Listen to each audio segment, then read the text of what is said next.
আসসালামু আলাইকুম। একটা মানুষ খারাপ হয় কেন জানেন তো? আমার মতে একটা মানুষ মূলত ৩টি কারণে খারাপ হয়। ১, তার পারিবারিক পরিবেশ। ২, তার সামাজিক পরিবেশ এবং সর্বশেষ ৩, তার ব্যক্তিগত কারণ। আমার মতে একটা মানুষ এই ৩টা পরিবেশে যখন ঘাটতি হয় তখনই একটা মানুষ খারাপ হয়। পারিবারিক কারণগুলোর মধ্যে বেশ কিছু ব্যাপার থাকে। নাম্বার ১, নৈতিক শিক্ষার অভাব। আপনি যদি ছোটবেলায় পরিবারের কাছ থেকে নৈতিক শিক্ষা না পান তবে আপনি খুব খারাপ হতে পারেন বা একটা সন্তান খুব বেশি খারাপ হতে পারে।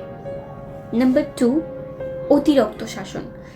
একটা সন্তান যদি তার পরিবারের কাছ থেকে অতিরিক্ত শাসন পায় বা অতিরিক্ত অবহেলা পায় তখন সেই সন্তানটা খুব বেশি খারাপ হয়।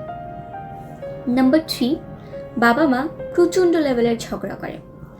প্রতিটা পরিবারেই বেশ কিছু ব্যাপার থাকে যার কারণে তাদের মধ্যে ছোটোখাটো ঝামেলা হয়েই থাকে, কিন্তু কিছু কিছু পরিবার আছে যে পরিবারগুলোতে কিছু ব্যাপার থাকে যার ফলে বাবা আর মা সবসময় লেগেই থাকে, সেই পরিবারের সন্তানগুলো খুব বেশি খারাপ হয়।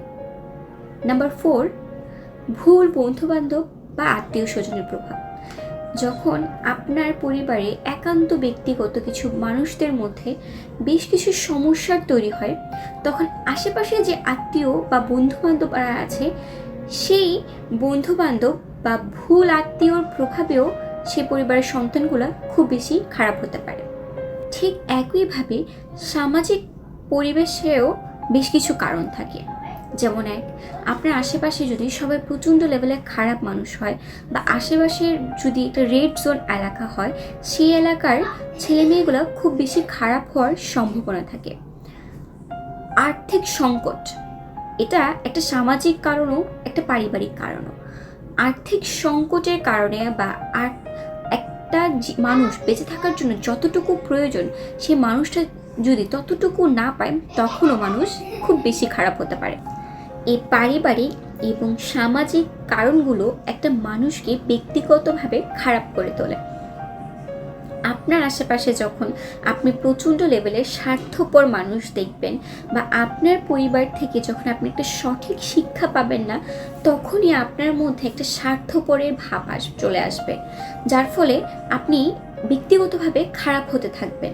আপনার মনের মধ্যে বিভিন্ন ধরনের হতাশা, বিভিন্ন ধরনের দুর্দশা আসবে। আপনি একটা স্বপ্ন পূরণ করতে চাইবেন, যখন আপনি দেখবেন আপনার স্বপ্নের পথে নানা ধরনের বাধা আসছে তখন আপনার মনের মধ্যে একটা হতাশা কাজ করবে, আর সেই হতাশার রেশ ধরে আপনি আপনার জীবনে খুব খারাপ লেভেলে চলে যাবেন, যা আপনার ব্যক্তিগত খারাপ হওয়ার জন্য প্রধান একটা কারণ। এই সব কারণগুলোর জন্যই আপনি ব্যক্তিগতভাবে একজন খারাপ মানুষ হিসেবে পরিচিত হবেন। দিন শেষে আসলে প্রশ্নটা থেকেই যায়, সত্যিকার অর্থে খারাপ মানুষ আসলে কারা? জন্মগতভাবে কোনো শিশুই খারাপ হয়ে জন্মায় না, তার পারিবারিক পরিবেশ, তার সামাজিক পরিবেশই একজন মানুষকে, একজন সন্তানকে খারাপ করে তোলে। কাজে আপনার সন্তান কেমন হবে সেটা সম্পূর্ণরূপে আপনার উপর নির্ভরশীল। আপনি যদি তাকে একটা সুন্দর পরিবার দিতে পারেন, আপনি যদি তাকে সুন্দর একটা সামাজিক পরিবেশ দিতে পারেন তাহলে সে ব্যক্তিগতভাবে একটা ভালো মানুষ হতে পারবে। কিন্তু আপনি যদি তাকে একটা সুন্দর পরিবার, একটা সুশীল পরিবার দিতে ব্যর্থ হন তাহলে সে সামাজিক কারণেও খারাপ হবে, পারিবারিক কারণেও খারাপ হবে, দিন শেষে সে ব্যক্তিগত মানুষ হিসেবেই খারাপ হবে।